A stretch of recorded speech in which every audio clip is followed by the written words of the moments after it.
Maka Quran itu harus ditaruh di atas lemari. Jangan sampai kamu menginjak Quran.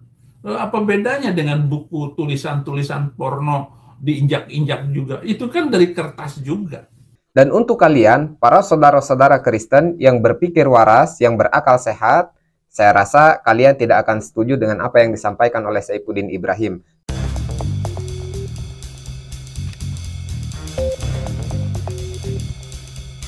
Assalamualaikum warahmatullahi wabarakatuh. Alhamdulillahirabbil alamin. Allahumma shalli ala sayyidina Muhammadin wa ala alihi wa sahbihi ajma'in, amma ba'du. Sahabat yang dirahmati Allah Subhanahu wa taala, mudah-mudahan kita semua selalu dalam lindungan Allah Subhanahu wa taala. Sahabat, di sini saya akan bereaction seorang oten, seorang penista agama, seorang penista Al-Qur'an, dialah Saifuddin Ibrahim, yang mana di dalam video ini dia mengatakan bahwa menginjak Al-Qur'an itu tidak berdosa sama sekali. Bahkan yang lebih parahnya lagi, di sini dia mengatakan bahwa Al-Quran disamakan dengan buku dewasa atau majalah dewasa. Baik, kita simak dulu cuplikan videonya sampai selesai. Jawab apa setiap omongan saya, tantangan saya. Siapakah di antara yang disebut alim ulama, kiai, berani negur apa yang saya baca ini? Ataupun mengatakan Saifuddin Ibrahim salah dalam membacanya. Ayatnya tidak begitu. Mereka ngeributin Saifuddin Ibrahim kena azab karena tidak bisa baca ayat Quran.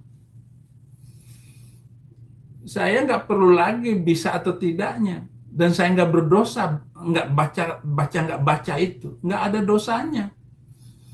Saya injak juga yang nggak dosa. Emang cuman kertas itu, kertas kok disucikan, dikuduskan. Maka Quran itu harus ditaruh di atas lemari. Jangan sampai kamu menginjak Quran. Apa bedanya dengan buku tulisan-tulisan porno diinjak-injak juga? Itu kan dari kertas juga.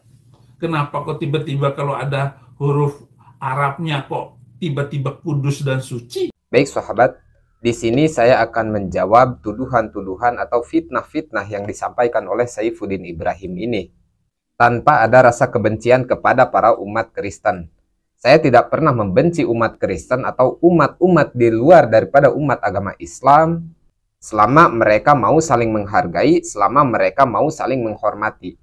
Namun kami sangat marah ketika melihat oknum-oknum, baik itu dari kalangan umat Kristen maupun di luar dari umat Kristen, yang mengolok-olok agama kami, yang menghinakan agama kami, menghinakan keyakinan kami. Itu kami sangat marah. Seperti halnya yang dikatakan oleh Saifuddin Ibrahim. Dia mengatasnamakan bahwa dirinya adalah seorang pendeta dari umat Kristen.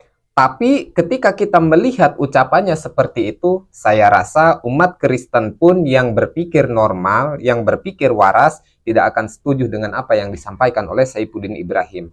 Karena apa? Karena yang disampaikan Saifuddin Ibrahim ini mengundang kontroversi, mengundang konflik. Tentu umat Kristen juga tidak ingin ketika ada umat lain yang mengolok-olok agama mereka, yang mengolok-olok kitab suci mereka, yang mengolok-olok keyakinan mereka. Saya rasa orang Kristen pun yang berpikir waras tidak akan setuju dan tidak akan pernah setuju dengan apa yang disampaikan oleh Saifuddin Ibrahim.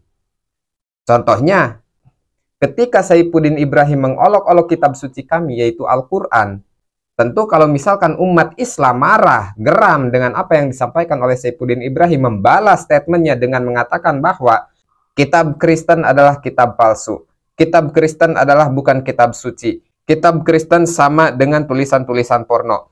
Kalau misalkan umat Islam ada yang berkata seperti itu, membalas ucapan Saifuddin Ibrahim, tentu umat Kristen juga tidak akan mau. Tentu umat Kristen juga tidak akan rela kalau misalkan terjadi seperti itu. Makanya saya katakan, Saifuddin Ibrahim ini adalah seorang oknum yang mengatasnamakan dirinya adalah umat Kristen, merasa mewakili bahwa dirinya seorang penginjil, seorang pendeta. Padahal kalau kita lihat ya seperti itu kualitasnya. Kalau urusan keyakinan para sahabat, kalau kita mau berpikir bijak, keyakinan itu tidak bisa dipaksakan. Contoh, kami meyakini umat Islam bahwa kitab suci Al-Quran adalah kitab suci. Tidak boleh sembarangan, jangan pun menaruhnya atau menginjaknya. Memegangnya pun, kalau kita mau memegang mushaf daripada Al-Quran, itu tidak sembarangan. Kita harus berwudu dulu, harus suci dulu dari hadas. La yamassuhu illal mutahharun. Kata ayat suci Al-Quran seperti itu. Tidak sembarangan kita memegang ayat suci Al-Quran. Dan itu keyakinan. Itu keyakinan kami umat Islam. Dan kami tidak ada masalah jikalau seandainya umat Kristen tidak percaya dan tidak yakin soal itu. Yang pasti kita harus saling menghargai, harus saling menghormati. Kemudian dia berkata bahwa Al-Quran disamakan dengan tulisan-tulisan porno. Na'udzubillah summa na'udzubillah. Kenapa kami menganggap bahwa Al-Quran adalah kitab suci? Kenapa kami mensucikan kitab kami? Karena yang kami lihat itu bukan di kertasnya saja, yang kami lihat bukan di hurufnya saja, yang kami lihat bukan di tulisannya saja, tapi yang kami lihat apa yang terkandung di dalam Al-Quran, apa yang ada di dalam Al-Quran, itu semua adalah firman Allah, itu semua adalah kalamullah. Hukum bagi kami. Semua yang ada di dalam Al-Quran, kami menganggap suci karena itu adalah dauhan Allah, itu adalah ucapan Allah. Nah, dari mana kita melakukan itu suci? Nah, sekarang saya ada ayat khusus untuk memerangi orang Yahudi dan orang Kristen. Jadi sudah 1400 tahun ini, 1444 tahun dengan hari ini, nasib orang Kristen di mana-mana itu mengenaskan.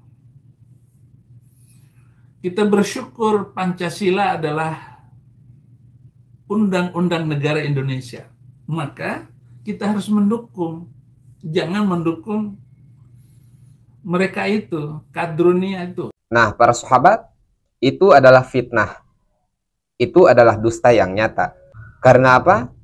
Selama ini umat Islam tidak pernah memerangi atau memusuhi umat-umat Kristen atau umat di luar daripada Kristen. Terkecuali umat Kristen atau umat di luar daripada agama Islam memerangi kita terlebih dahulu. Nah, di situ kita mempunyai kewajiban untuk membela diri, untuk membela agama, untuk membela akidah, untuk membela keyakinan kita.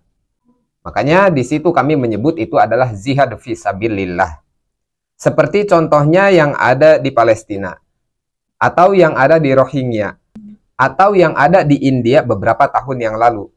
Yang mana pada waktu itu umat Islam didiskriminasi dengan sangat luar biasanya, yang mana umat Islam dimusuhi dengan sangat luar biasanya.